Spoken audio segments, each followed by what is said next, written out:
Riavana malalo amin'ny tompo ampitonontsika rehetra trany ny fahasoavana sy ny fiadanana avy amin'Andriamanitra ray sy Jesosy Kristy tompo. Amen.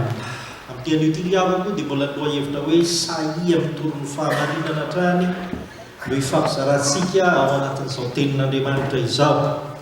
Ary teny voalaza ao Matio ao amin'ny Deutéronomia toko 4:20 andininy 10 ka hatramin'ny 12:20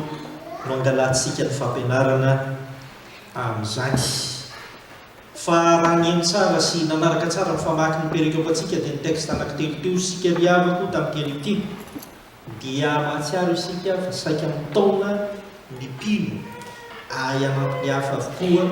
ireo perikop telo ireo, na ny Deutéronomie toko 4:20, na ny Matio toko 20, na ny Jakoba toko 5 izany.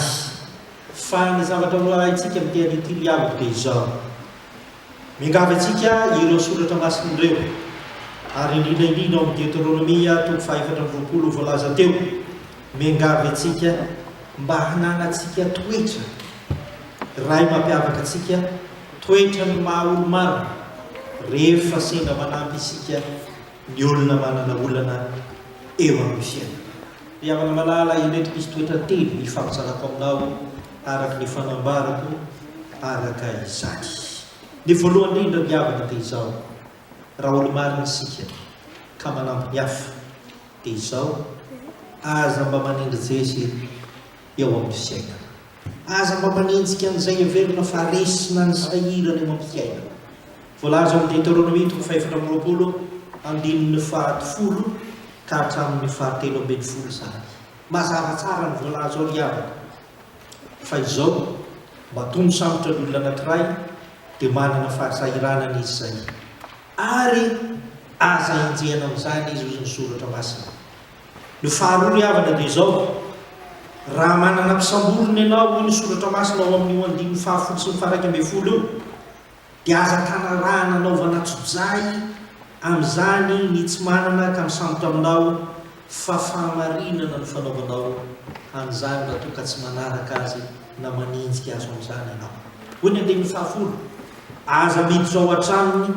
andray ny antoka aminy. Ary hoy ny 11:20 manao hoe mijanona eo alatrano, ary ny lehilahy zay nampisamborinao no amoaka ny antoka ao aminao eo alatrano. Ny dikan'izany riavako dia izao: ampianarina soratra masina tsara isika, fantatrao fa reraka izy, fantatrao fa tsy manana izy, fantatrao fa manana ny fahasahiranana izy. Ka izao marina fa fomba eo amin'ny fampisamborana no misy antoka, fa saingy izao raha maka an'izany antoka izany izy, aza manaraka azy any an-trano fa andraso izy mba hitondrana izany arak'izay ny fanarahanareo sy ny sisa sy ny sisa eo amin'ny fiainana arak'izany. Ary ao amin'ny 12 sy 13 dia mbola mazava tsara zany fa raha sanatry indray koa azy ka tonga olana ho an'ilay nanana fahasahiranana ka olana miampy olana eo amin'ny fiainany hatrany, ny fahazahoany manatanteraka an'izany antoka izany dia ajanoro ny soratra masina fa tsy mampaninona anao zany fa isaina ho fahamarinanao kosa eo anatrehan'Andriamanitra arak'izany. Riavana malalo amin'ny tompo, mety ho gaga isika ary mety ho sahiran-tsaina isika, satria mazava tsara ny fomba mahazatra antsika olombelona fa noho ny tsy fampitokisana dia tsy manaiky mampisambotra fotsiny amin'izao isika matetika fa tsy maintsy mila antoka. Fa eo anatrehan'ny tompo dia tsy mba zany, ary tokony ho fantatsika izany raha ity soratra masina ity nijerena. Eo anatrehan'ny tompo dia tsy mbola izany, fa hoy ny soratra masina: raha mbola azonao atao no manampy ny sahirana dia ataovy izany, ary aoka tsy olana ho azy akory azy ny anampianao azy ka ampitombo ny olana efa menjady aminy, fa mba ho tena vaolana ho azy tokoa izany rehetrarehetra izany. Riavana malala, izao no tokony hitsarovantsika tsiraga iavy izay mifampizara izao tenin'Andriamanitra izao. Navota amin'ny tompo maimai-poana isika, tsy nangalany antoka isika, ary tsy maintsy manahaka an'izany isika amin'ny fifandraisana amin'ny hafa. Nampian'ny tompo isika manoloana ny fahotana, nampian'ny tompo isika manoloana ny olana teo amin'ny fiainantsika, ary samy nomeny an'izany avokoa isika. Novahany zany rehetrarehetra zany araka ny voalaza ny 10 minitra teo, Jesoa ny mpamaha olana eo amin'ny fiainantsika ka ao anatin'izany rehetrarehetra izany na inona vasoa na inona fahadisoana no ataontsika dia nataon'ny tompo mitovy avokoa isika tahaka ny voalazany Mateo 20:1 ka hatramin'ny 4:20 teo noho izany dia tsara ho fety tsy maintsy manao soa ny hafa isika aza manenjika ny hafa aza mitsara ny hafa amin'ny fahasahirana fa raha mbola azo antsika atao dia ataovy fa ho ny andiny fahatelo tapany B ho fahamarinanao anao eo anatrehan'i Jehovah Andriamanitra ao ny fanaovanao izany tiavana malala tian'Andriamanitra isika ampian'Andriamanitra isika arovan'Andriamanitra isika ho ny eo abolana fahatelo 7:20 manao hoe aza mamena ny soa amin'izay tokony homena azy raha azo ny tananao atao ihany zany ko satria nandray maimaimpona isika raha mba misy sahirana ihany mandondonana mitady vonjany aminao aza manenjy dresy ka handatsa azy ka ilaza ny zao sy ny zaroa ka iresaka ny zao sy ny zaroa na hanenjika azy na mifosa azy na hanao be resaka fa izao ihany atao ao ka ho mahatoky anao ka ho faly amin'ny mpifaliana anampy azy amin'ny mpifaliana eo amin'ny fiainana izay ny toetra voalohany takiany tompo amintsika satria nataon'ny tompo amin'izany isika ary namarinany fa ny faharoa avako dia ity ao amin'ny 5:20 sy ny 5:10 dia milaza tsara aza manararoatra ny fahalemen'ny hafa ihany koa nefa ny voalohany dia zao aza manenjy dresy fa ny faharoa dia ity aza manararoatra ny fahalemen'ny hafa ny zavatra tokony fantatsika ry havana dia zao matoa ny olona anankiray sahirana malemy izy zay matoa ny olona anankiray mitady vonjy malemy izy zay matoa tsika miatsampy any amin'i Jesosy Kristy mitady vahaolana sy ny zavatra maro samihafa izay miaina amin'ny fiainantsika dia tadio fa malemy isika zay fa Jesosy Kristy tsy mba manararoatra n'izany fahalementsika izany fa vao maika manatanjaka atsika kosasa ka manome hery atsika ao amin'izany rehetra zany tiavana malala tsy zava-baovao amin'ny fiainantsika ny fanampianan'ny olona ao anatin'ny fahasahirana fa ny mampalahelo dia ity tsy vitsy koa nefa no manararoatra sy manambaka ary mamorotra ny reny olona efa risy reny raha mba manampy azy araka izany indraindray dia misy mieritreritra mihitsy ny ao fa raha manao an'izany izy dia tena voninahitra ho azy raha manao an'izany izy dia tena fandresena ho azy raha manao an'izany izy dia fifaliana ho azy raha sanatria manao an'izany izy dia fahafinaretana saingy tsarofy fa tsy eken'ny fahamarinan'Andriamanitra ny manao zany ary tsy azo sitraka eo anatrehan'Andriamanitra mihitsika amin'ny fanaovana an'izany raha sanatria ka semina ny fakapana ho amin'izany ho ny 5:20 tapany B teo manao hoe fandraho hitaraina amin'ny Jehovah no nataonao izy dia ho fahotananao zany riavana malalo amin'ny tompo ny tsy fantatry ny olona dia izao afaka manao ratsy ianao afaka manenjika ny hafa ianao afaka mamorotra ny hafa ianao afaka manararotra ny hafa ianao amin'ny fiaina fa saingy tsy fantatrao dia ity iny hafa iny afaka miantson'i Jehovah ianao raha manao ny ratsy eo amin'ny fiainana mety tsy miantso an'i Jehovah fa nieritreretinao atao miafina ary zany ka hoe miafina tsisy pahita fa iny hafa nanararotinao iny hafa nambakainao iny hafa tsy miteny iny kanefa dia nilatsainao sy ny sisa nataonao be resaka iny afaka miantso an'i Jehovah Andriamanitra iny hoy ny Deutéronomie 5:15 tapany B ny valiny ho fahotana aminao izany lesondray lehibe no omeny tompo antsika ry havana jereo sara ao Mateo 20:1 ka hatramin'ny 4:20 mahakasika indrindra ny amin'ny tompon'ny tany izay mizara ny karamany arakaraky ny rehetrarehetra ihany ary izy tena joro mihitsy manao izay tiany atao anatin'izany satria fatany tsara fa miasa tamin'ireo ary fatany tsara fa naiza niditra tamin'ireo fahafiry nandritra tamin'ireo fahafiry dia nazavainy tsara tamin'izay nitaraina taminy zany rehetrarehetra zany ka ho izy manao hoe tsia samy miasa daholo ianareo anjaraka ny manome ny valisoa amin'izay iverako azy satria anany asa izany nanakarama izany tompony vola izy nieritreritra mantsy tao miava arariny zany no ampisain'ny olombelona faniditra meloha izy tokony mahazo betsaka kokoa izy sisa fa izao no zavatra tokony hitsaroantsika eo anatrehan'Andriamanitra isika dia mitovy avokoa eo anatrehan'ny fanjakany lanitra raha ny fanorentsika dia mahiditra amin'ny fifaliana ao anatin'izany fanjakany lanitra zany ary andovan'ny fanjakany lanitra dia mbola ety ambony tany noho izany dia tokony hofantatsika tsara ny ao fa izao mitovytsika eo mason'Andriamanitra ka mba ataovy mitovy ihany koa amin'ny mpifaliana ny zavatra rehetra tsarovo na iza na isika na manao zany ary tsika nanay mety ho tratran'ny fahatapanana fa tsy mitondra antsika ho amin'ny fahasoavana ny fararotana ny malemy sy ny fanambakana azy reny fa vao maika hitondra antsika ho amin'ny fahotana tsarovo fa Jesosy Kristy mahita ny ataontsika rehetra ary tsarovo fa ny rehetra dia afaka miantso azy ihany koa koa hoy ny 5:40 aza manao fitondrana sarotra mipika-rano izay mahanta sy malahelo na ny ralahanao na ny vahiny ao an-taninao sy ao an-tanànanao midika zany ataovy mitovy ihany koa na ny ralahanao ny akaiky anao midika an'izany na ny vahiny ny olona tsy fantatrao ny mpiara-monina ao amin'ny tanànanao sy ny sisa ataovy mitovy avokoa fa aza misy anararaotana na iza na izy ry havana malala eto amin'ity toetra faharoa ity dia te hisarika antsika rehetra izay afaka manampy ny hafa ny tenin'Andriamanitra ary tokony ataontsika zany ary fantatry ny tompo tsara fa faly izy raha mba mijobo vavolombelona ao amin'izany isika dia ny vavolombelona fijoroana vavolombelona fitoriana ny fahamarinana ny fanapitsika ny sahirana ny malahelo sain'izao aoka kosa tsy hoeritreretintsika amoretana sy anambakana azy izany marina miavana fainendray dia misy tranga tahaka an'izao ihany mahita fahasorenantsika satria tsy atopisana moa ilay ampina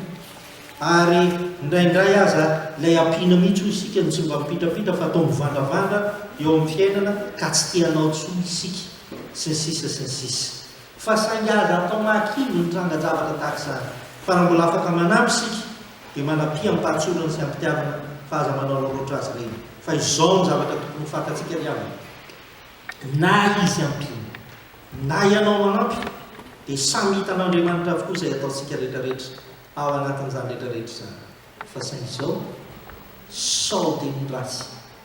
no hitan'Andriamanitra aminao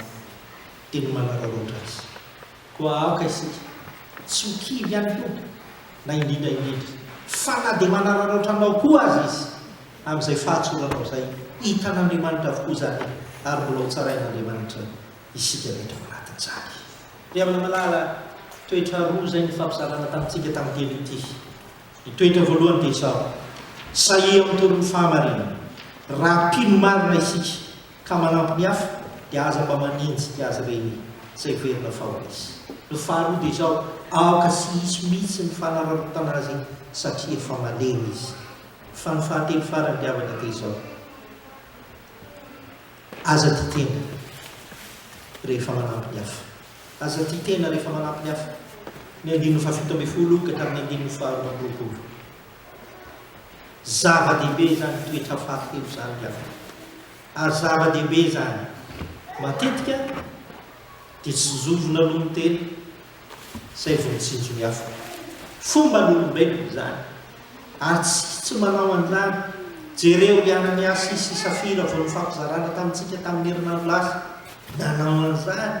na mikitra kely izay anazy ihany tao anatiny tao lasa fahotany zany rehetrarehetra zany fa izao ny zavatra takeny tompo antsika ny fanampiana ny olona iray izay mitady fanampiana ao aminao ny olona iray izay sahirana mitady fanampiana olona ao aminao dia tadidia tsara fa manana ny fahasahirana izy manana olana izy zay indraindray izy reny mety sakory azy mitaky fanampiana aminao satria menatra izy na matahotra izy satria mety efa fantako ny fomba n'ilay olona mba hitaraina dia alao mikikitra fotsiny ao anatin'ny fahorentsy ny hafa ao fary mitady fomba hafa mihitsy ary izy analany zany fahasahiranany zany mety izy mba mitsimpona ny latsakeny rehetrarehetra eny mety izy mba misimpona ny zezeva hitantsiny ary rehefa ntaninao izy dia rehefa maninona ianao mangataka fa maninona ianao mitsimboka tahaka an'izao tsy menatra ve ianao anaoko manao an'izao izy tsy may tsy indray mangalatra, anaoko manao an'izao izy tsy indray mitavandra manolo sy sisa sy sisa. Ry havana malalo amin'ny tompo, ny fijerevanao fotsiny zany dia midika fa fitiavatena eo amin'ny fiainana, eo amin'ny perikapatsika. Izay lazaina teo dia mazava tsara ny hoe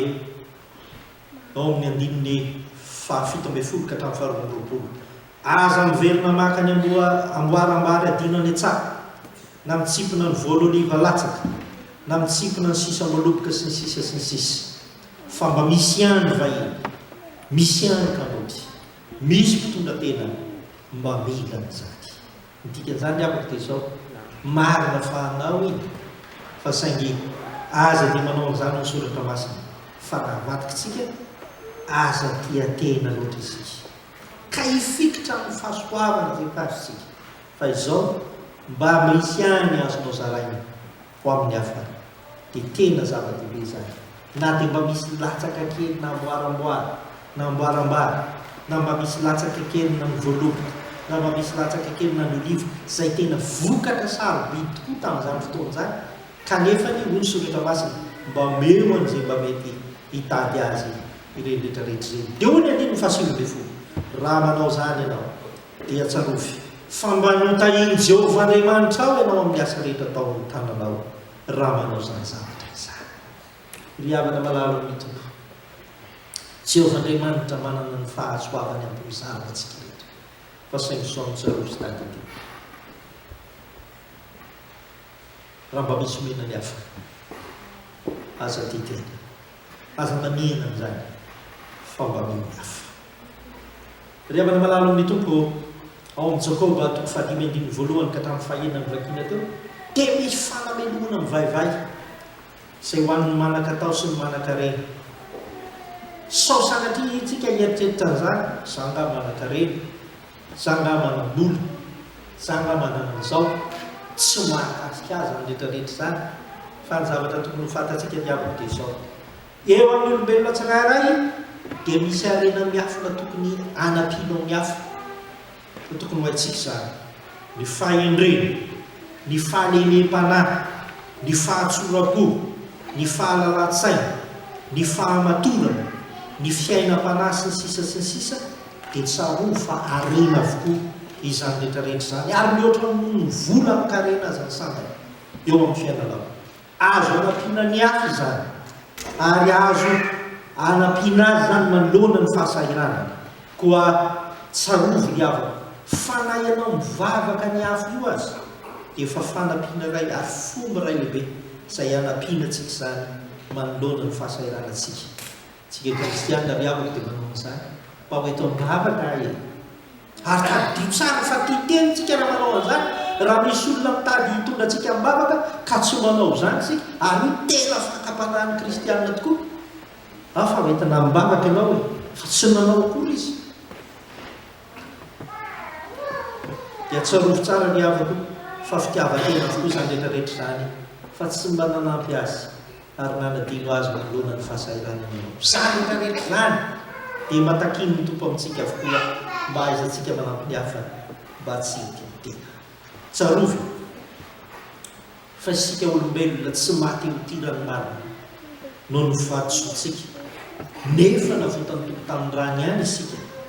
ary mbola toy izao ny fiainantsika. Tsarovy fa navotana isika satria sahirana teo amin'ny fiainantsika, fa raha tokony hanavitra ny hafa ihany koa isika izay manandrefy